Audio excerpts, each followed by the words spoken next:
যেই লোকের নামে ফিল্ডের ভিতরে দর্শকদের উপস্থিতিতে ফুটবলে যেই পরিমাণে শুট হচ্ছে, জানি না এই লোকের কবরের ভিতরে কি পরিমাণে শুট হয়। দিন যত গড়াচ্ছে ধর্মীয় মূর্খতাটা তত বাড়তেছে। ধর্মীয় মূর্খতা, জাগতিক দিক থেকে মানুষ শিক্ষিত হচ্ছে, বাট ধর্মীয় মূর্খতাটা, যেই জাগতিক শিক্ষা ধর্মীয় শিক্ষা থেকে একদম পৃথক, সেই জাগতিক শিক্ষা মানুষকে মানুষই বানাইতে পারে না, মানুষকে মানুষই বানাইতে পারে না। এ কারণেই মুসলমানের সন্তান হয়েও তার মৃত পিতা মাতার জন্য কি করতে হয়, কি প্রয়োজন, এই উপলব্ধিটাও তাদের মাথার মধ্যে ঢোকে না। আমার এক মামা 1 বছর হয়েছে, একটু বেশি হবে, মারা গেছে। উনি ছিলেন বীর মুক্তিযোদ্ধা, সাথে সাথে ছিলেন উনি উপজেলার চেয়ারম্যান, সাথে সাথে ছিলেন উনি একজন আমার উপজেলার ভিতরে সবচেয়ে বর্ষিয়ান নেতা এবং সবচেয়ে বেশি মেধা সম্পন্ন, এলাকার সবচেয়ে বড় বিচারক। এই লোকটা যখন মারা যাওয়ার বেশ আগেই তার মানসিকতার পরিবর্তন ঘটে। সে মাদ্রাসামুখী হয়, মাদ্রাসাতে এসে সময় কাটায় এবং মৃত্যুর আগে সে তার সন্তানদেরকেও বলে গেছে যে আমার মরণের পরে যেন আমাকে মুক্তিযোদ্ধার যেই অনার দেয়, এই গার্ড অফ অনার, এগুলি যেন আমাকে না দেয়। তার ছেলে মাত্র 2টা, উনি নিজে রাজনীতি করলেও কোনো ছেলেকে রাজনীতির সাথে জড়তে দেননি। 2টা ছেলের একটাকেও রাজনীতির সাথে জড়তে দেননি। তো বড় ছেলে যে, সে আমার 2টাই আমার সাথে সম্পর্ক, বড়টা বেশি সম্পর্ক রাখে। তো আমাকে সে বলল, ভাই আমরা তো এই সম্মান টম্মান নেব না। তো আমাকে বলল যে একদম থানার থেকে তো ওসি সাহেব সহ, তারপরে এমপি সহ, আরও টিওনো সহ, আরও যা আছে সরকারি কর্মকর্তা কর্মচারী মোটামুটি অনেকে চলে আসছে। তা আমাকে বলতেছে, ভাই আপনি এই ব্যাপারে একটু কথা বলেন। তা আমি এই ব্যাপারে কি বলবো, আমি নর্মালভাবে বললাম যে দেখেন, দুনিয়াতে যে রাজনীতি আমরা করি, ইসলাম ছাড়া যে রাজনীতি আছে, সেই রাজনীতি নাম ধাম সবগুলির সম্পর্ক হলো দুনিয়ার সাথে। একজন মানুষ যখন মরে যায়, সে তো আর এই পৃথিবীতে নাই, এখন তো সে অন্য জগতে চলে গেছে। এই কারণে এই লোকটার সাথে ওই আচরণ, ওই কাজ করা দরকার যে কাজে সে যেই জগতে গেছে ওই জগতে তার শান্তি হয়। উনি যদি এই জগতে থাকতেন, ফুল দিতেন, অনার দিতেন, উনি সম্মানিত হতেন, সন্তুষ্ট হতেন, মন প্রফুল্ল হতো। যেহেতু উনি দুনিয়া ছেড়ে চলে গেছেন, উনি আমাদের মাঝে নেই, আছে শুধু লাশটা। লাশ মানে লাশাই, এটা কোনো বস্তুই না, এ গোস্তের টুকরা পড়ে আছে, একটা ডেড বডি পড়ে আছে। এই বডির সাথে এমন, এই বডিকে আপনি যদি ফুল দেন তাতেও ও কিছু বলতে পারবে না, ওরে যদি আগুন লাগান তাতেও কিছু বলতে পারবে না। এই জন্যে এই লোকটার জন্য ওই সমস্ত কাজ করা দরকার যেই কাজের দ্বারায় যেখানে গেছে সেখানে শান্তি পাবে। মৃত ব্যক্তির সামনে নিয়ে, লাশটাকে সামনে নিয়ে বাঁশি বাজানো, আওয়াজ করা, এই জাতীয় এগুলি তো শরীয়ত সমর্থন করে না। এজন্য যেহেতু তার পরিবার এ জাতীয় অনার নিতে রাজি নাই, এ কারণে আমরা বলবো আপনারা যারা আসছেন তাকে এই জাতীয় অনার না দেওয়ার জন্য। কিন্তু প্রশাসন তো আর আমাদের বক্তব্য শুনবে না, মানবে না। মোল্লার কথা সবাই মানে, কখন? যখন কোনো উপায় থাকে না তখন। মোল্লার কথা মানা ছাড়া আর কোনো উপায় নাই। তখন দেখেন না একজন মানুষ অসুস্থ হয়েছে, মোল্লা তো আগের থেকেই বলতেছে শুধু অসুস্থতা নয়, যে কোনো সমস্যার ভিতরে পড়লে কোরআনে কারীম মোল্লা আল্লাহর কথা শোনায় দিয়েছেন। আল্লাহ বলেন ইস্তাঈনু বিসসবরি ওয়াসসালাহ। যে কোনো সমস্যায় তুমি পড়ো, কি জাতীয় সমস্যা হতে পারে তোমার, সব ধরনের সমস্যা সমাধানে তুমি সহযোগিতা চাইবে কার কাছে? আমার রাসূল বলেছেন ইদাস্তাআনতা ফাস্তাইন বিল্লাহ। তুমি যদি সহযোগিতা চাও তো আল্লাহর কাছে চাও, কারণ আল্লাহ পাকের চাইতে আরো বড় কোনো সহযোগী পৃথিবীতে নেই। উনি যেইখানে সহযোগিতা করতে পারেন সেইখানে সহযোগিতা করার ক্ষমতা পৃথিবীর কারো নাই। উনি যেই জায়গায় সহযোগিতা করতে পারেন, উনি যেই পদ্ধতিতে সহযোগিতা করবেন এই পদ্ধতিতে সহযোগিতা করার ক্ষমতা পৃথিবীর কারো নেই। এজন্য ইদাস্তাআনতা ফাস্তাইন বিল্লাহ। আল্লাহ পাকের কোরআনে আল্লাহ পাক বলেন ইস্তাঈনু বিসসবরি ওয়াসসালাহ। সমস্যায় পড়েছ, দুটি জিনিসের মাধ্যমে আমার কাছ থেকে সমাধান নাও, সহযোগিতা নাও। কি? একটা হলো সবর, মুসিবতের ভিতরে পড়ার সাথে সাথে তুমি জাজাফাজা করবা, বিচলিত হয়ে একদম এদিক ওদিক ছুটাছুটি করে নামাজ কালাম শরীয়ত পর্দা সব জলাঞ্জলি দিবা, এটা না। একটু সবর করো। আর কি করো? ওয়াসসালাহ, 2 রাকাত নামাজ পড়ো, 4 রাকাত নামাজ পড়ো, আমার কাছে চাও। আল্লাহ পাকের ওয়াদা ওয়াকালা রাব্বুকুম উদউনি আস্তাজিব লাকুম, ওয়াকালা রাব্বুকুম উদউনি আস্তাজিব লাকুম। আমাদের রব বলেছেন তোমরা আমাকে ডাকো, আমার কাছে চাও, দোয়া করো, আস্তাজিব লাকুম, আমি তোমার দোয়া কবুল করে নেব। আমি জিজ্ঞেস করতে চাই, বলুন তো দেখি, আল্লাহ পাক বৎসরে বৎসরে কয়টা করে ওয়াদা মিস করেন? কথা বলেন না কেন? আল্লাহ পাক বছরে বছরে ওয়াদা মিস করেন? সারা জীবনে ওয়াদা মিস করেন? আল্লাহ পাক কখনো অসত্য কথা বলেন? ওমান আসদাকু মিনাল্লাহি হাদিসা। আল্লাহ পাক বলেন আল্লাহর চাইতে আরো অধিক সত্য কথা পৃথিবীর কার হবে? মুহতারাম হাজিরিন, কথা একটু দিল দিয়ে বুঝতে হবে, তাহলে অনেক মজা। আর যদি এদিক সেদিক মনোনিবেশ দিয়ে দেন তাহলে কথা শুনে কোনো মজাও নাই, ফায়দাও হবে না। এই কথাগুলো একটু ভালো করে বুঝবেন। লম্বা টাইম কথা বলার সুযোগ নেই, বলার ইচ্ছাও আমার নেই, গরমের টাইম।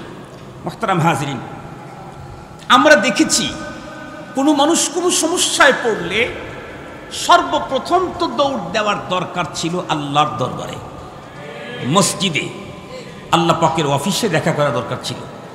কিন্তু আমরা দৌড় লাগাই কোথায় কোথায়?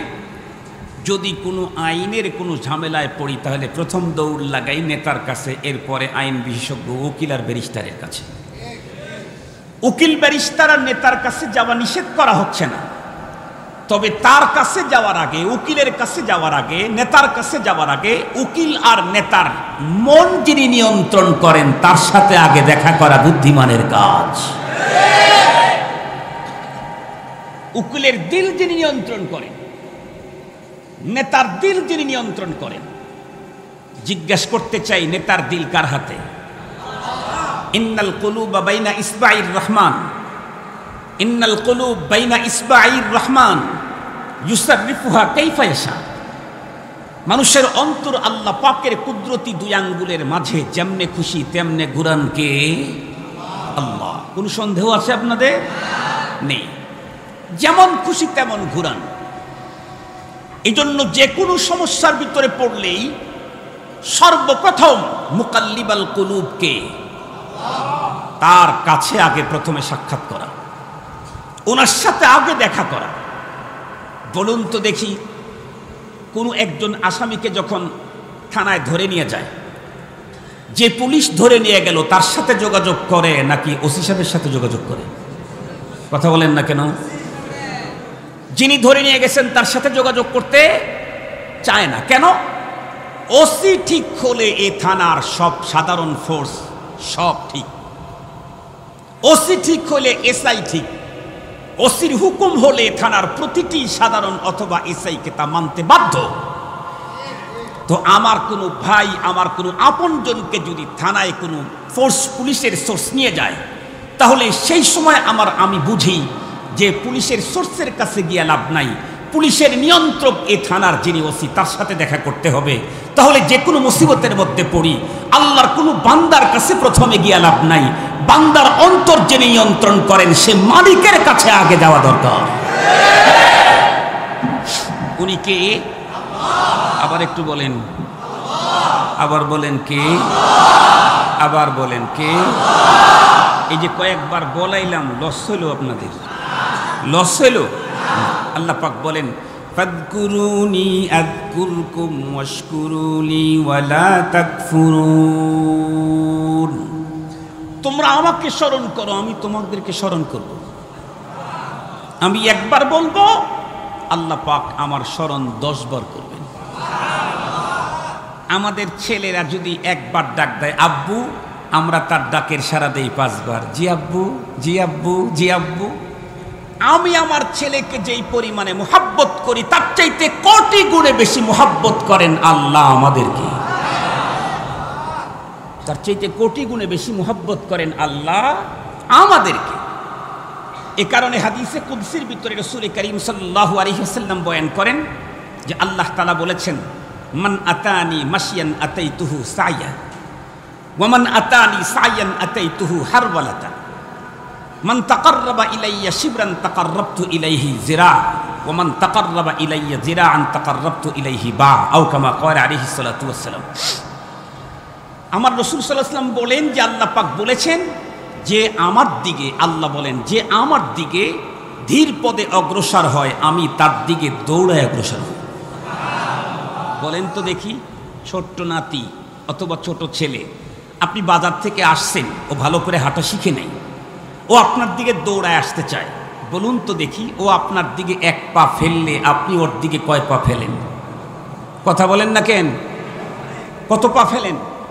ও যদি 1 গজ অগ্রসর হয়, আপনি তো 20 গজ অগ্রসর হন।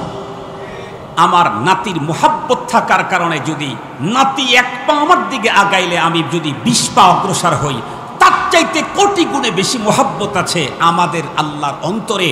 সুতরাং আমি আল্লাহর দিকে 1 পা আগাইলে আল্লাহ 1000 পা আমার দিকে অগ্রসর হবে। তো মুহতারাম হাজিরিন, এ কারণে রব্বে করিমের নাম যত জপতে থাকবো ততই ফায়দা, ততই ফায়দা, ততই ফায়দা। চলতে ফিরতে উঠতে বসতে সব সময় জবানে যেন কালিমায়ে তাইয়্যিবা অথবা ইসমে জাতের জিকির চলতেই থাকে। আল্লাহ আমাদেরকে তৌফিক দান করুন।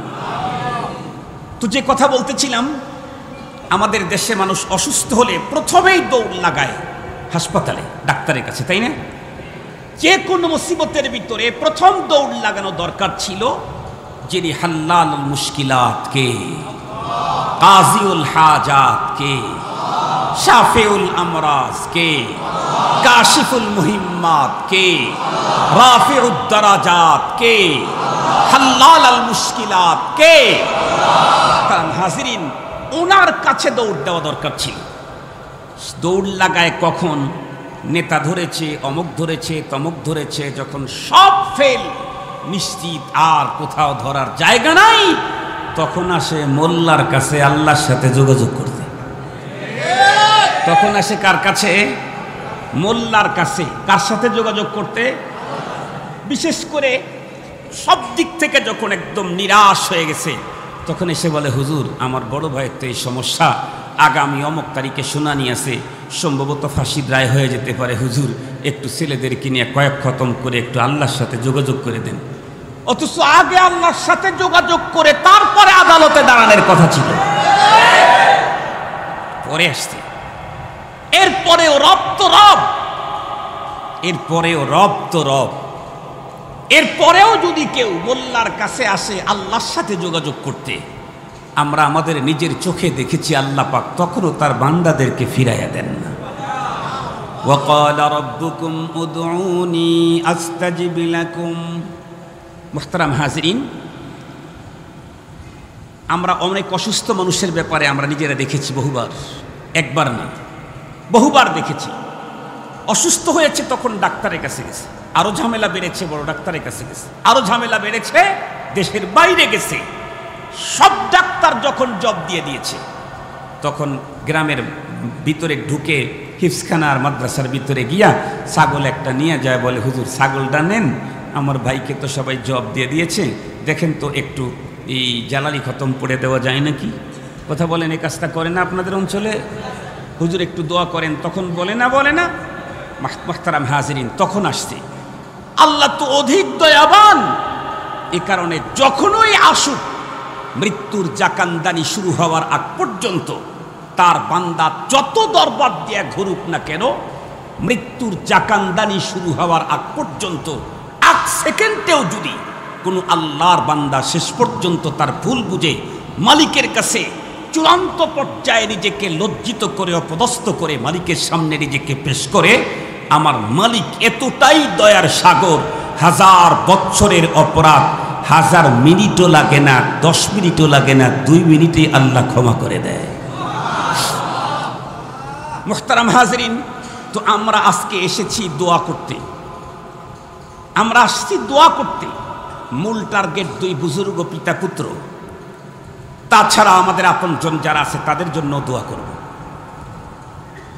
একজন মুসলমান আর একজন মুসলমানের জন্য দোয়া, সে যদি বেঁচে থাকতে করে তাও কবুল হবে, মরে যাওয়ার পরেও যদি তার জন্য দোয়া করে তাও কবুল হবে। নিজের জন্য দোয়া করলেও কবুল হবে, অন্যের জন্য দোয়া করলেও কবুল হবে। কিন্তু কিছু নীতিমালা আছে না নাই? কথা বলেন না কেন? কিছু নীতিমালা আছে না নাই? নীতিমালা আছে। একদম যা চাইবো তাই পাবো, যখন চাবো তখন পাবো, যেমনে চাবো তেমনে পাবো, এটা পৃথিবীর কোনো জিনিসই এরকম নাই। দোয়াও তান। আজকে সারা বাংলাদেশের অধিকাংশ মানুষের যেই মনের ভিতরে বড় প্রশ্ন দোয়া নিয়ে, সেটা হলো হুজুর দোয়া তো কম করলাম না।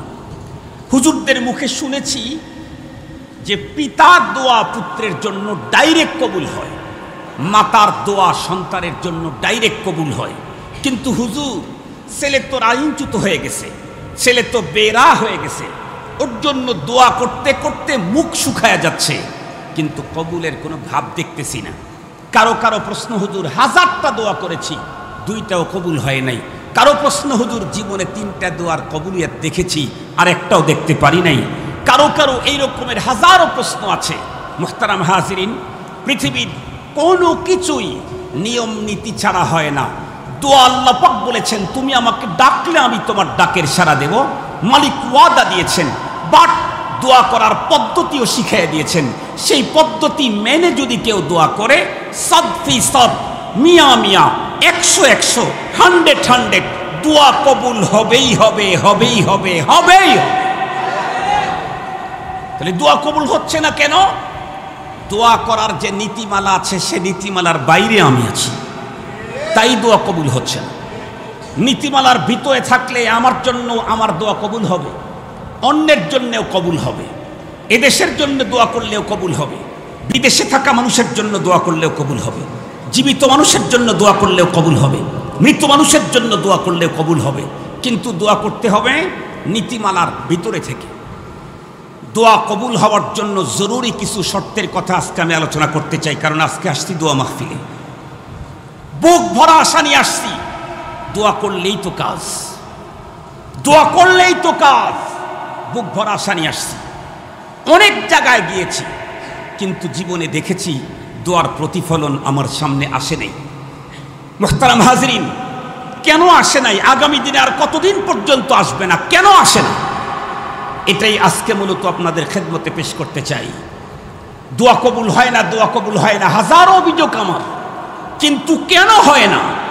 এতে একটু ভিতরে ঢুকে এটা দেখা বুঝার ফিকির আমাদের মাথার মধ্যে কখনো আসে নাই। মুহতারাম হাজরিন, প্রথম নাম্বার শর্ত, আমি যে মালিকের কাছে চাবো সেই চাওয়াটা আল্লাহ পাক মঞ্জুরি দিবেন। প্রথম নাম্বার শর্ত হলো আমার ইনকাম হালাল হতে হবে। আমার খাওয়া পরা যা আমি করি এগুলি হালাল হতে হবে। কি হতে হবে? বলুন তো দেখি, বর্তমান আমাদের দেশে হালাল খাওয়ার প্রতিযোগিতা না হারাম খাওয়ার প্রতিযোগিতা? হারাম খাওয়ার প্রতিযোগিতা। আপনারা শুনলে অবাক হবেন। আমার এলাকাতে একজন ওই যে আছে আমাদের সিরাজগঞ্জে ওটাকে বলা হয় ঘটক। ঘটক বুঝেন নাকি আপনারা? বিবাহ যে জোড়ায়া দেয় দুইজনের স্বামী স্ত্রীর মাঝখানকার ওয়াসেতা, এটাকে আবার ইংরেজিতে মনে হয় ম্যারিজ মিডিয়া বলে সম্ভবত। তো এক ঘটকের সাথে আমার দেখা। তো এলাকার মানুষ তো একটু হাসি রহস্যের কথা বলা হয়। তা আমি ওনাকে ডাক দিয়ে বললাম, কি খবর ঘটক সাহেব? এখন তো ব্যবসা মনে হয় খুব জমজমাট, শরীর অবস্থা খারাপ কেন? বলে হুজুর ব্যবসা জমজমাট না। বললাম কেন? এখন তো প্রচুর মানুষ, প্রতিদিন বিয়ে হচ্ছেই, তো খারাপ হবে কেন? ব্যবসা খারাপ কেন? সে তখন উত্তর করলো দুইটায়। প্রথম উত্তর হলো, হুজুর বর্তমানে হলো ঘটক লাগে না, ওরাই বিয়ে ঠিক করে। তর্জমা বুঝছেন নাকি আপনারা? আমার এই ভাষার তর্জমা আপনারা বুঝেছেন? ঘটক লাগে না, ওরাই। কথা বলেন না কেন? কোথায় ঠিক হয়? ওই পার্কে। ঠিক হয় কোথায়? ওই ব্রিজের উপরে। ঠিক হয় কোথায়? রমনা বটমূলে। ঠিক হয় কোথায়? পহেলা বৈশাখীতে। এই জাতীয় জায়গায় ওরাই ঠিক করে। হুজুর ঘটক কেন? বাবা মাই লাগে না, ঘটক কেন? আচ্ছা আমি বললাম তারপরেও তো এখনো অত খারাপ হয় নাই সিচুয়েশন। বলে হুজুর তারপরে আর এক ঝামেলা আছে। কি ঝামেলা? যখনই কোনো ছেলের বা মেয়ের বিবাহের কথা বলি, তখন ওই মেয়ের বাবার প্রথম নাম্বার চয়েস হলো, বলে যে সরকারি চাকরিজীবী কিনা। আমি ওনাকে বললাম, কেন? সরকারি চাকরিতে তো অত টাকা বেতন নাই, প্রাইভেট চাকরিতে যত টাকা বেতন। উনি তখন উত্তর করলেন, হুজুর আপনার হুজুর মানুষ তো দিন দুনিয়ার কোনো খবর নাই, আমাদের কাছে বলে দিনের খবরই প্রথমে নাই। দুনিয়ার খবর নাই এটা নেক্সটে বলছে, আগে বলছে দিনের খবর নেই। তা আমি বললাম আচ্ছা বলো তোমার কাছে কি খবর আছে ওইটাই বলো। বলে হুজুর আপনি তো জানেন না, সরকারি চাকরিতে বেতন কম হলে কি হবে? উপরি কামাই অনেক। এই বছর যদি 20 লাখ টাকা ব্যয় করে কোনো চাকরি নেয়, তাহলে এই 20 লাখ টাকা 20 কোটি হতে 3 বছর বাংলাদেশে লাগে না। আমি আপনাদেরকে জিজ্ঞেস করতে চাই, তাহলে এদেশের মুসলিম নারীর বাবা তার ফার্স্ট চয়েস হলো সরকারি চাকরি, কেন? বেতন কম হলেও উপরি কামাই অনেক। জিজ্ঞেস করতে চাই, এই উপরি কামাই হালাল না হারাম? তাহলে আমার দেশের মুসলমানের চয়েস তো হারামখোর। আমার দেশের মুসলমানের চয়েস হারামখোর। হারামখোরের সাথে তুমি আত্মীয়তা করবা, তার ঘর থেকে নাতি জন্ম নিবে, আর তার জন্য 44 চিল্লা দিয়ে দোয়া করবা, লা ইস্তাজাব। তোমার দোয়া জীবনেও গ্রহণ করা হবে না। হাদিসে পাকের মধ্যেই তো এসেছে, মাতআম মিন হারাম মালবাস মিন হারাম কাইফা ইস্তাজাব। যার পোশাক হারাম, খাবার হারাম, টোটাল তাই হারাম, ও আমাকে ডাকে, ওর ডাকের সাড়া আমি কেমনে দেব?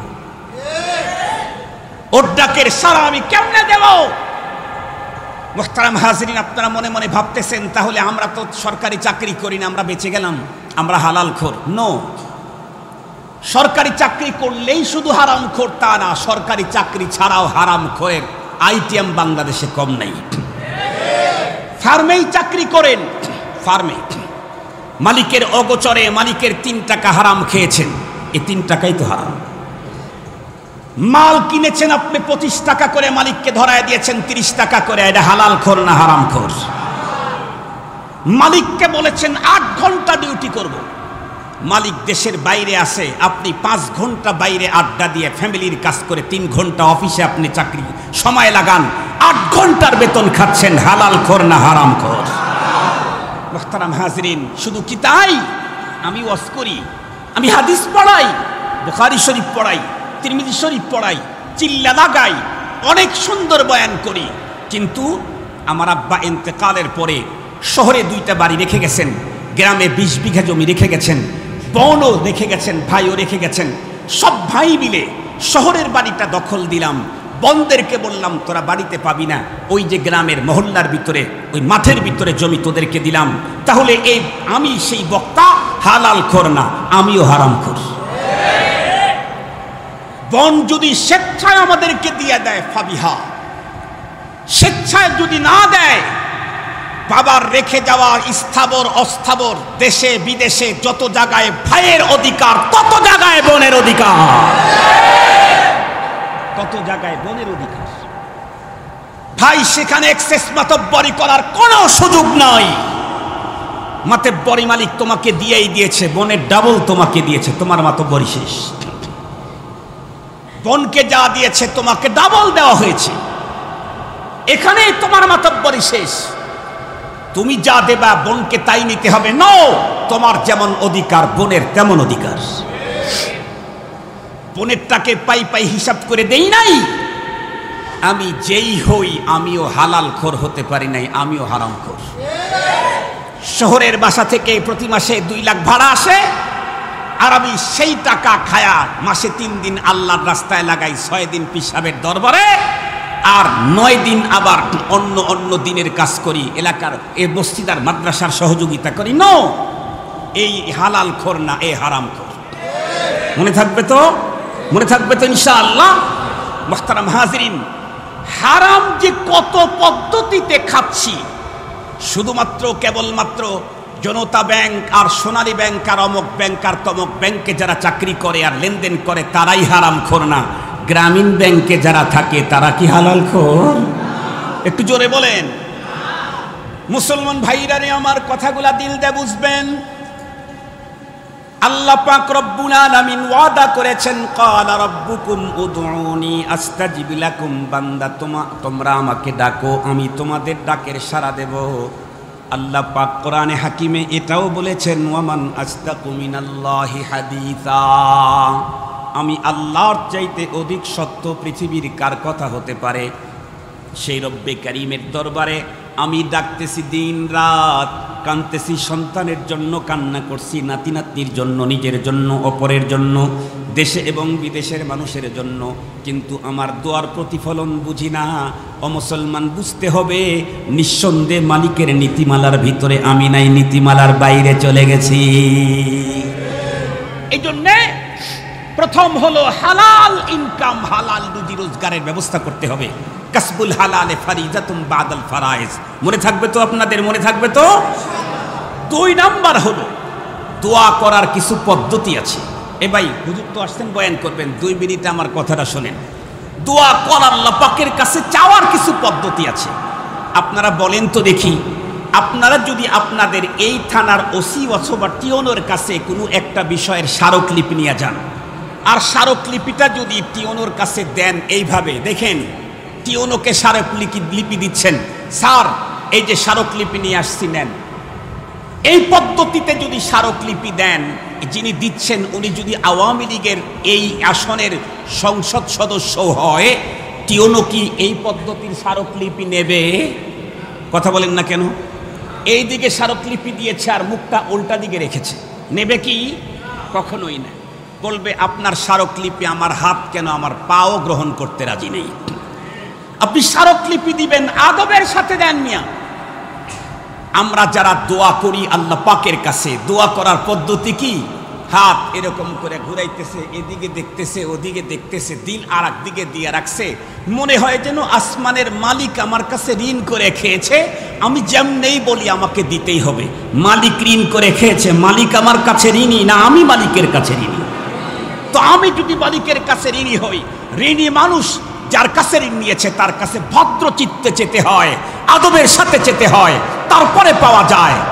গাফেল মনের দোয়া আল্লাহ পাক কবুল করেন না। চূড়ান্ত মনোনিবেশ আল্লাহর দিকে দিয়ে দোয়া কবুল হবেই হবে, এর ইয়াকিন নিয়ে আল্লাহ পাকের কাছে চাইলে আল্লাহ পাক অবশ্যই দেবেন, এর মধ্যে কোনো সন্দেহ নেই। মুহতারাম হাজিরিন, আমরা আমাদের বড়দের কাছ থেকে আমরা যেটা শুনেছি এবং কিতাবাদিতে যা পড়েছি, জীবিত মানুষের জন্য দোয়া করলেও সেটা কবুল, মৃত মানুষের জন্য দোয়া করলেও সেটা কবুল। তবে যার জন্য দোয়া করব তারও কিছু কোয়ালিটি থাকতে হবে, যে দোয়া করবে তারও কিছু কোয়ালিটি থাকতে হবে। কথা কি বুঝাইতে পারছি আপনাদেরকে? যার জন্য দোয়া করব তার কোয়ালিটি কি? কোরআন শরীফের ভিতরে আল্লাহ তাআলা এক পয়গম্বরের ব্যাপারে স্পষ্ট আল্লাহ পাক বলেছেন, সে পয়গম্বর ছোট পয়গম্বর না, আমাদের আব্বা, আমাদের নবী মুহাম্মদুর রাসূলুল্লাহর আব্বা, বলেন তো সে কোন পয়গম্বর? ইব্রাহিম আলাইহিস সালাম। সে কোন পয়গম্বর বলেন না কেন? তার বাবার জন্য আল্লাহ পাক কি বললেন? 70 বারও যদি দোয়া করেন, 70 আমার, তারপরেও কবুল করা হবে না। কেন? যার জন্য দোয়া করেন তার তো কোয়ালিটিবল হতে হবে, ওরও কিছু কোয়ালিটি থাকা লাগবে, তার জন্য দোয়া কবুল হবে। যিনি দোয়া করবেন তারও কিছু কোয়ালিটি লাগবে, যার জন্য দোয়া করবেন তারও কিছু কোয়ালিটি লাগবে। এমনও ব্যক্তি আছে যার জন্য দোয়া করলে, যিনি বুজুর্গ ছিলেন ওনার বুজুর্গই ক্যান্সেল হয়ে যায়। হাদিসে পাকের মধ্যে আসছে বালাম বিন বাউরা, ওর জন্য দোয়া করার কারণে বুজুর্গের বুজুর্গই ক্যান্সেল, ওই বুজুর্গের বুজুর্গই ক্যান্সেল। মুহতারাম হাজরিন, এই বালাম বিন বাউরার ঘটনা আপনারা উলামায়ে কেরামের কাছ থেকে শুনেছেন। তাহলে কিছু মানুষ আছে যাদের জন্য দোয়া করলে দোয়া তো কবুল হয় না, যে দোয়া করছে ওর বুজুর্গই বাতিল হয়ে যায়। আবার কিছু মানুষ এমন আছে যাদের জন্য দোয়া করলে, ওর জন্য দোয়া করছে তারটা তো কবুল হয়েছে, ওর জীবনে আরো যত চাওয়া ছিল বা ওই দিনের এগুলাও আল্লাহ পাক কবুল করে নেয়। আমি তো মনে করি যে এই দুই মুফতি সাহেব হুজুরের জন্য আজকে দোয়া মাহফিল, ওনারা আমার ধারণা, আহতাসিবু আলাল্লাহ, আমার ধারণা ওনারা এমন ব্যক্তি যাদের জন্য দোয়া করতে পারলে আমার বুজুর্গি ক্যান্সেল হবে, আমার দোয়াকে ফিরায় দেওয়া হবে, এমনটি না, বরং তাদেরকে দোয়ার ভিতরে শামিল করলে ওই উসিলায় আমারও 10টা মঞ্জুর হয়ে যাবে ইনশাআল্লাহ। আল্লাহ পাক আমাদেরকে কথাগুলা বুঝা আগামী দিনে আমল করার তৌফিক দান করুক। ওয়া আখিরু দাওয়ানা আলহামদুলিল্লাহি রাব্বিল আলামিন। আসসালামু আলাইকুম ওয়া রাহমাতুল্লাহ।